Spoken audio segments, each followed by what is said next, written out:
Hey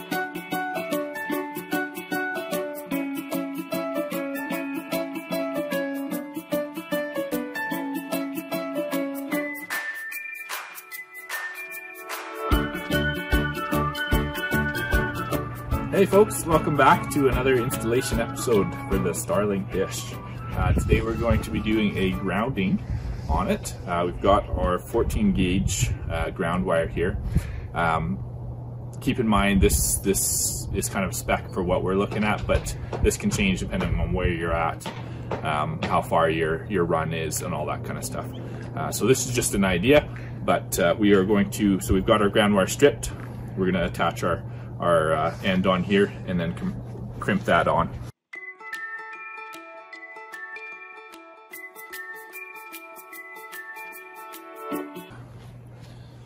Okay, so we've got that on and we're going to go up to the dish and show you what's next. We've got our foot here. So these are the mounts that we had made in a previous video.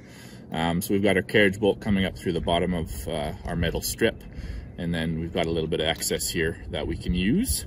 So we took our nut off, we took our lock washer off. We're gonna put our ground wire with the end on it here. Put our lock washer over top and then put our nuts back on. That's how we're gonna ground this system. So this one, we're gonna take the ground wire right from the dish to our ground point. We are also, in this video, we're going to do a surge suppressor as well, where we're going to actually ground the cable itself. So we're going to show you guys that as well, just as a couple options for yourself.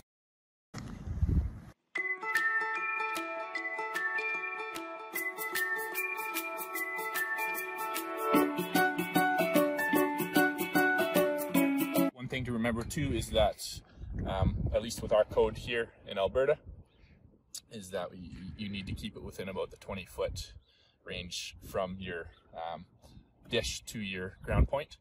So like I said, that could change, but that's what we're doing. We're about 18 feet or so here today to our ground point. Put our ground line coming from our dish into here in place now.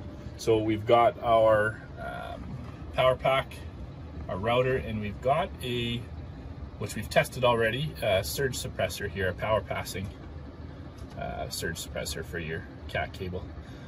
So this will ground the cabling as well, which is kind of neat. So it does work through this.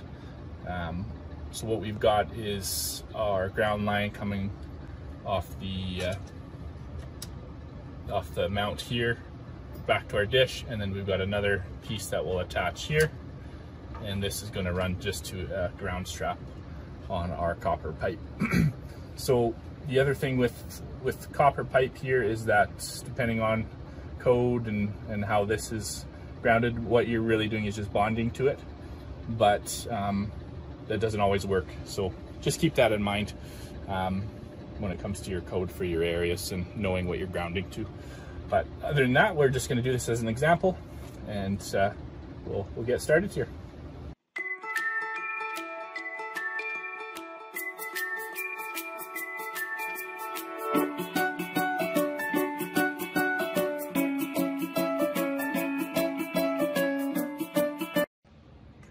We've got it all connected here. Everything's in place, nice and neat, and it's up and running. We have the router down here kind of just for show, for this setup, because we don't recommend keeping it in the mechanical room as far as your Wi-Fi signals being disrupted by all the metal and stuff in the basement and the cement. So what we're going to do in another video coming up here is use a switch. So we're going to hook a switch into the system, and then we're going to hardwire a bunch of lines to different locations for like an Xbox and a few different things. But the main thing is that we're going to then move our Starlink router to a better location on the main floor, so you have good Wi-Fi coverage everywhere. So yeah, that one's temporary, but we will show you a different location with it, with the switch coming up here soon.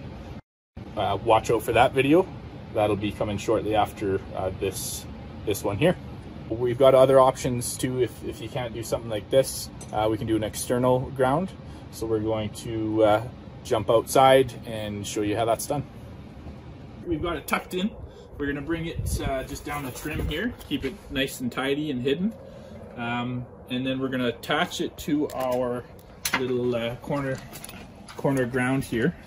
So this is pretty easy to attach and work with here. So you've got the one bolt going through the center of it that tightens to the corner, right? Just like that. And then so you tighten that down.